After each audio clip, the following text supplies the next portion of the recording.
É o devocional diário da revista de jovens e adultos da Escola Bíblica Dominical, da edição especial da CPAD. Que a paz do Senhor Jesus esteja na tua casa, na tua vida. O nosso tema hoje é a união engrandece a igreja. Atos capítulo 5, do versículo 13 ao 16.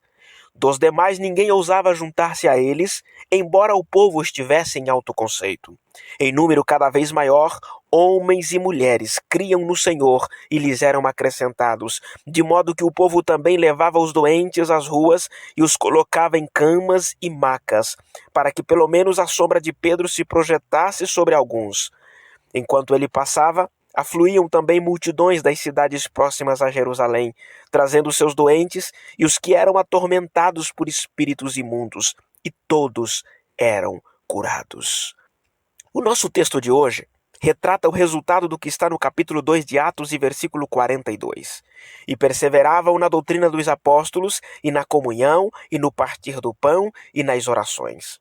A igreja primitiva desfrutava das bênçãos da união e da unidade em Cristo Jesus. E como bem diz o título da nossa leitura, a união dos irmãos fazia com que a igreja se tornasse respeitada pela sua fé, pelos milagres extraordinários que aconteciam entre eles.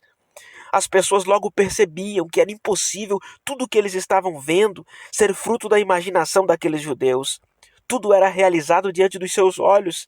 Inclusive, o que aconteceu no capítulo 5, contexto da nossa leitura de hoje, quando Ananias mente ao Espírito Santo, combinado com a sua esposa, e dá um ataque fulminante nele e morre imediatamente.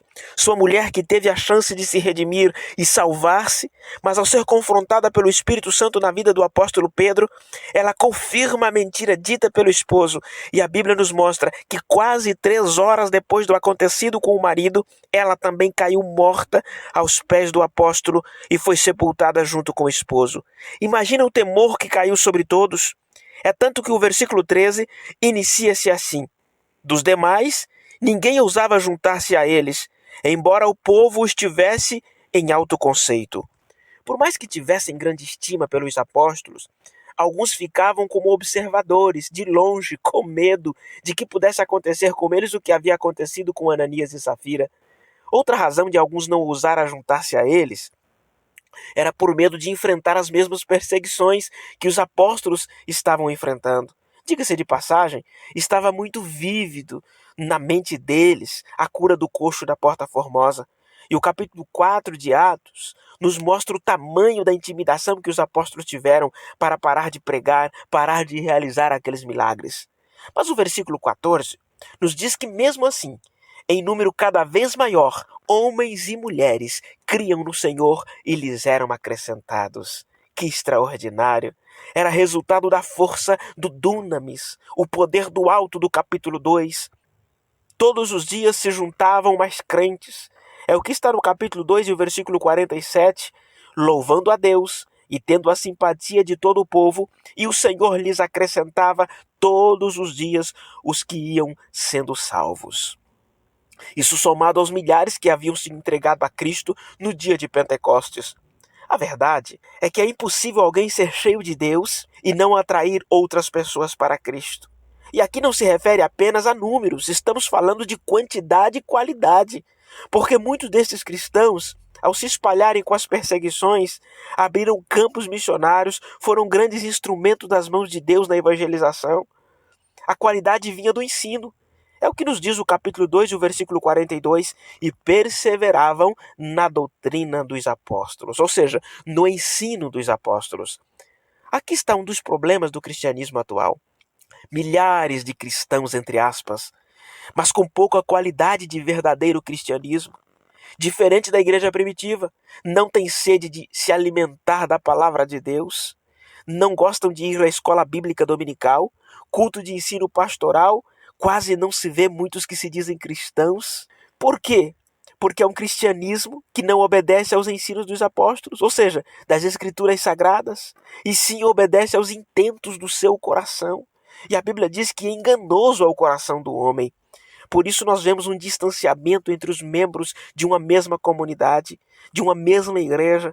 Um pede massa, o outro entende tijolo, entendeu? E o individualismo toma conta até mesmo dos púlpitos em muitos lugares.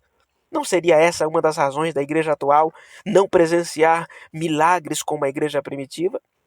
Não é que não existem milagres, Deus continua fazendo, mas não na proporção que a igreja primitiva experimentava. O texto nos diz que os obreiros eram vistos como homens de Deus, cheios de poder, de modo que o povo levava os doentes às ruas e os colocava em camas e macas, para que pelo menos a sombra de Pedro se projetasse sobre alguns.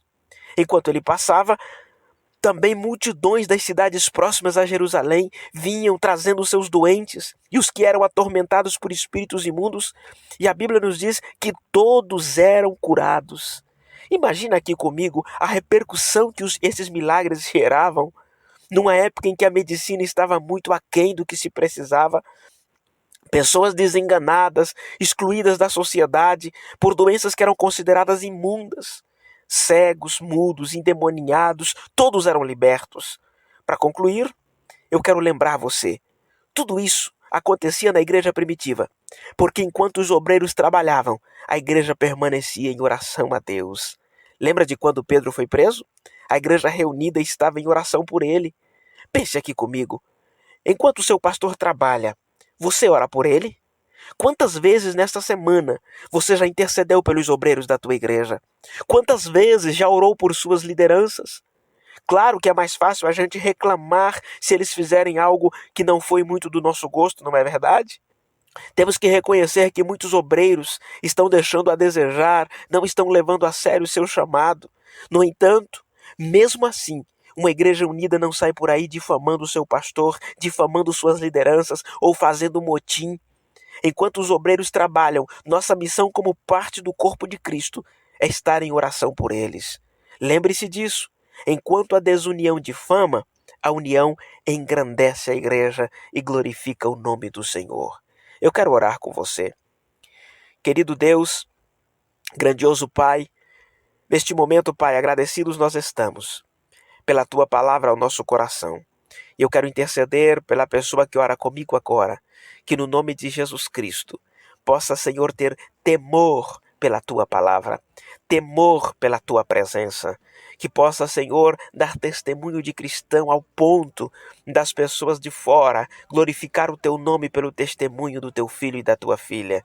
Senhor, que o nosso viver possa glorificar o Teu nome e produzir milagres à nossa volta. Ajuda o Teu filho e a Tua filha, nos ajuda a viver este cristianismo, nos ajuda a viver o que o Senhor pregou, o que os apóstolos ensinaram, e que nós não venhamos a seguir as intenções do nosso coração, a procurar igrejas que favoreçam os nossos intentos, mas que nós possamos viver à luz da Tua palavra. É a minha oração a Ti nesta hora, Senhor, em o nome de Jesus.